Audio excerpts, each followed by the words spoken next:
Ella es Eugenia Sichero, arquitecta, de parte de la coordinación del Comité de Cuenca Arroyo La Santiagueña. Así que vamos a darle un aplauso y le damos la bienvenida a Eugenia. Felicitaciones por estar aquí con nosotros. Muchas gracias. ¿Cómo estás? Hola, Eugenia. Bien. Muchas gracias por la invitación.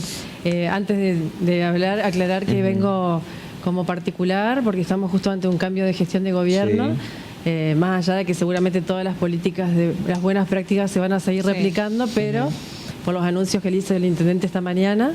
Pero bueno, en este caso vengo como profesional particular. Estás terminando una maestría de paisajismo, diseño y planificación urbano, ¿es así? Sí, del paisaje y bueno, y la focalicé hacia ecología de paisajes y cómo tenemos que planificar nuestras ciudades en nuestros entornos naturales. Claro. Eugenia, ¿qué es un arroyo? Un arroyo vendría a ser, es un río en realidad y tiene un nombre diferente por una cuestión escalar o de escala, porque estamos al lado de uno de los ríos principales del mundo, como es el río Paraná.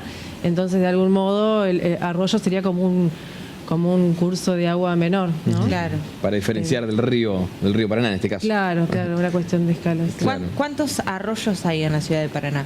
Estamos, los que están como contabilizados son 16 cuencas. O sea, la idea es, a partir de hace unos años, hablar de cuencas en realidad.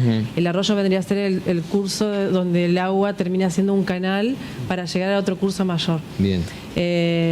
Estamos sobre 16 cuencas y la planta urbana, o sea, la ciudad construida está prácticamente sobre 5 cuencas principales, que serían la que nos estuvo lamentablemente y con la mala noticia de hoy de que se encontró a Fiorella fallecida, que es la cuenca del arroyo Antonico. Tenemos la santiagueña, Arroyo Colorado Las Viejas, Tuyucuá, después hay otras cuencas alrededor de estas principales urbanizadas que tienen un poco ya, como la ciudad se ha expandido, como el arroyo Manga, ya hay vecinos ahí que también reclaman cuestiones. Eugenia, comparado con otras ciudades, ¿es mucho o no? Y cada ciudad, por eso perfilar la planificación urbana o el diseño urbano o lo que es el urbanismo a la ecología de paisajes tiene que ver con estudiar esa particularidad del entorno natural en que estamos asentados.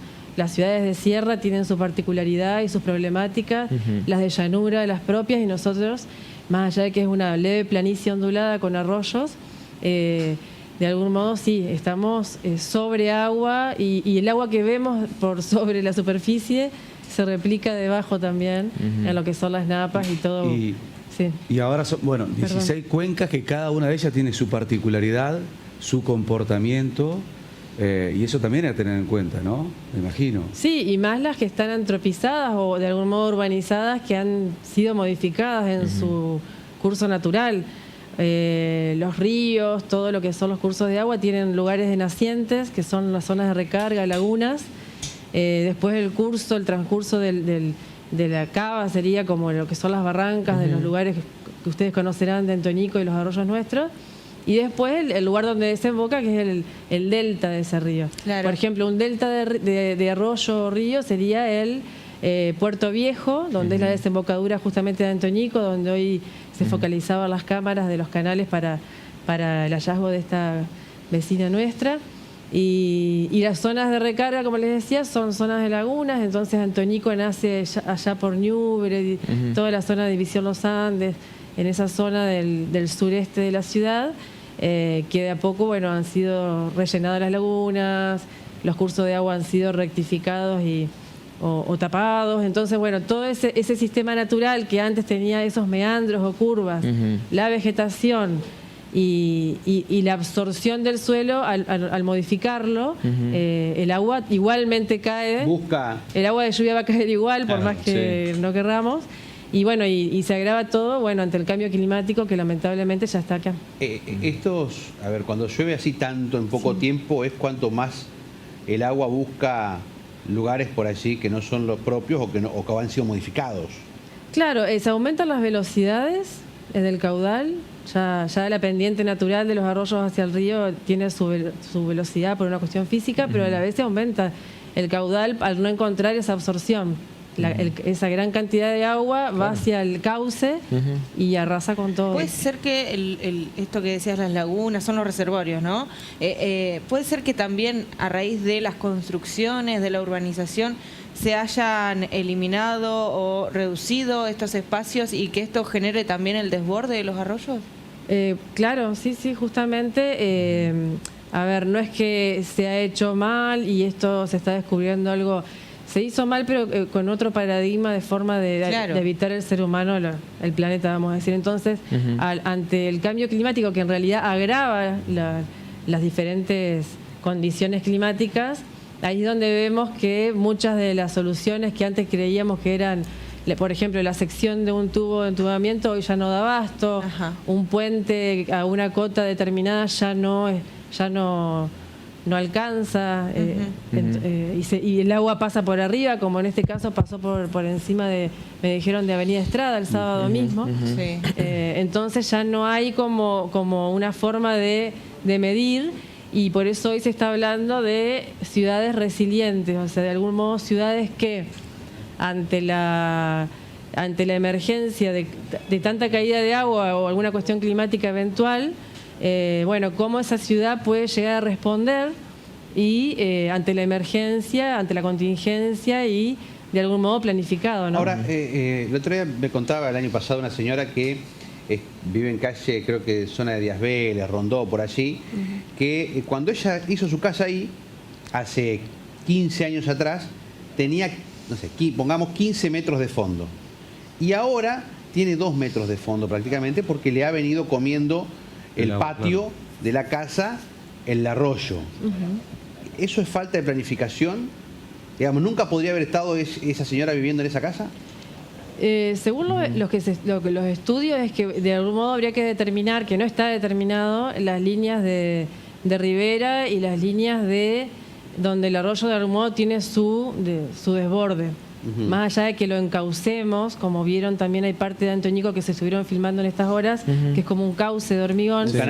Ese canal igual desborda. Entonces, desbordó, claro. Claro, hay mediciones, por suerte hay estudios hechos en el año 2014 con una consultora enviada por el BID, financiada por el Gobierno Nacional, que dejó todo un diagnóstico de la ciudad con proyecciones de inundación, donde uno ve cada arroyo con las proyecciones de inundabilidad a 50 años, y la verdad que es muy preocupante porque la mancha de agua avanza sobre las zonas urbanas. Se extendió, claro. ¿Qué le recomendaría? Recién justamente veíamos el móvil de unos vecinos que estaban cerca de un arroyo. ¿Qué le recomendaría a esos vecinos que viven allí, que tengan en cuenta qué con respecto a los arroyos?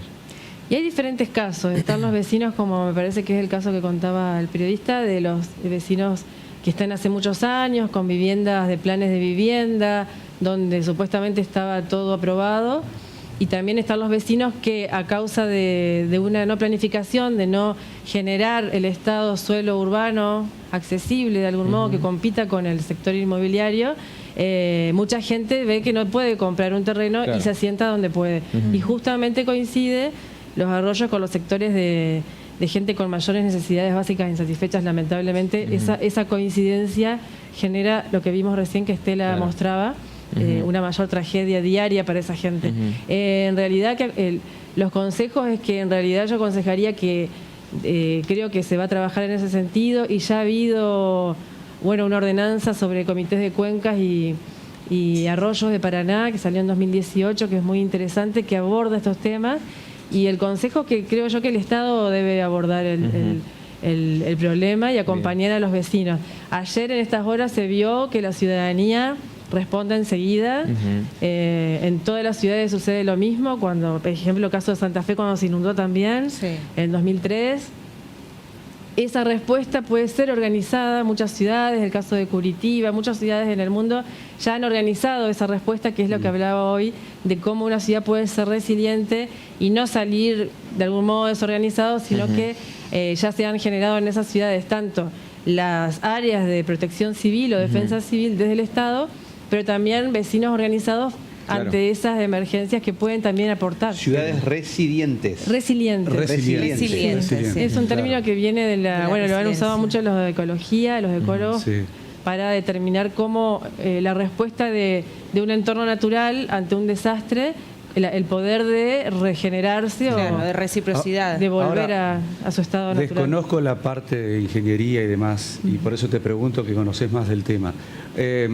¿Se hace bien el tema de cambiar el curso de un arroyo?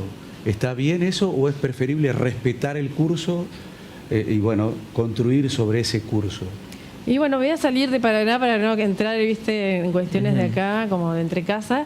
El caso, por ejemplo, del Riachuelo en Buenos Aires, que ya tiene cuenca, es una cuenca, pero que abarca muchos municipios y una problemática más difícil de gestionar, porque nuestras cuencas nacen y son propias, no tenemos la mayoría. En ese caso, históricamente se rectificó el cauce para navegación. Y bueno, y se urbanizó todos los alrededores, que hoy Avellaneda, un montón de partidos ahí alrededor de Capital Federal se inundan porque no se deja el desborde natural. Los ríos tienen un cauce, pero también un desborde. Claro. Y como les decía, esos meandros generan que se lentifique el agua. O sea, hay un montón de condiciones naturales que si las modificamos, empeoramos las condiciones en contra nuestro, en realidad. Por eso te preguntaba. Sí, quizás también eso que planteabas vos, un modo de planificación años atrás se hacía de este modo, pero ahora, bueno, a partir del cambio climático, de las intensas lluvias y de las malas experiencias, se está dando cuenta de que hay que respetar el curso de los arroyos. Sí, en realidad es todo un debate, obviamente, y no vamos a entrar en ese debate hoy, justamente. Pero sí poder decirle a la ciudadanía que bueno, no hay que perder las esperanzas, porque obviamente la ciudad ya está construida, igualmente Paraná tiene mucha capacidad todavía de ser arreglada de alguna manera en los errores que hayamos cometido. Por ejemplo, un arroyo que lo limpiaron y que quedó muy bello. Claro, ese caso es un caso paradigmático porque tiene los vecinos muy comprometidos y generaron su primer comité de cuenca. Y la idea es que pueda quedar a cielo abierto con la vegetación, integrarlo al Parque Urquiza de algún modo y trabajar con, obviamente, los vecinos de los barrios que son Macarón, de toda la zona, que también tienen las necesidades de que viven al lado y que también de algún modo hay que contener que no se desbarranquen y todo lo que significa. En urbanismo hace muchos años ya no se usa la relocalización, sino que si hay pequeñas relocalizaciones por cuestiones de riesgo son en el mismo barrio, porque antes se usaba sacar a la gente y mandarlas a otro lado. Se hacía un barrio y se la llevaba para allá. Que no funciona porque la gente está regada al lugar, trabaja en la zona, entonces es todo un trabajo como de cirugía, como bien dijeron en el BID cuando estuvo en Paraná. Paraná tiene posibilidades de hacerse ese trabajo de cirugía todavía. Ahora, volviendo a ese trabajo del BID, vos decías que ese trabajo que se presentó en 2014 y que fue utilizado, no sé si poco, calculo que sí, pero fue mostrado bastante, habla de lo que va a pasar con las lluvias y con las inundaciones en la ciudad en los próximos 50 años. Sí, tiene proyecciones a 20, 50 años. ¿Te acordás lo que dice? Y son más que nada, imagínate, son cálculos y planillas con cuestiones, terminologías más de ingeniería hídrica, pero igual están los mapas donde uno puede ver, como te decía, esa mancha, cómo va a ser, cómo se va ampliando en las proyecciones que han hecho los ingenieros. Si no tomamos cartas en el asunto, es decir... O sí o sí esa mancha va a crecer. Y hay cosas que van a hacer porque se calcula la cantidad de agua y va a ser... el tema es cómo, por eso digo, no desalentarnos. Esto de la resiliencia se está haciendo mucho en otras ciudades. Y bueno, trabajar mucho con la educación ambiental. Claro, eso, qué importante, ¿no? Poder aprender sobre nuestros arroyos desde las escuelas, porque sí. Lamentablemente con esta tragedia tenemos que empezar a hablar acerca de los arroyos en Paraná. En muchas localidades latinoamericanas ya se está trabajando, bueno, desde jardín de infantes, o sea, los niños son los que le transmiten a los padres. Lamentablemente a veces los papás no tienen tiempo por el trabajo, lo que sea, y los niños son los primeros que le cuentan de cómo reciclar, cómo mantener. Y saber en qué entornos vivimos, en qué entornos naturales vivimos, van a ayudarnos bastante. En los casos de algunos cruces donde el agua excede la cota no inundable, debería haber algún tipo de señalización como lo hay en otros lugares. Eugenia, gracias por enseñarnos a conocer un poquito más los arroyos. Les agradezco a ustedes y bueno, le mando un saludo a la familia, a los familiares de Fiorella, que estamos todos muy dolidos por lo que sucedió y mi presencia acá hoy solamente fue para aportar un poco más a ayudar de algún modo. Seguro, claro que sí, claro que sí. La despedimos a ella, es arquitecta María Eugenia Sichero, se encuentra ahora finalizando maestría en arquitectura, paisajista, planificación y diseño del paisaje. El aplauso para Eugenia, muchas gracias, muy amable. Nosotros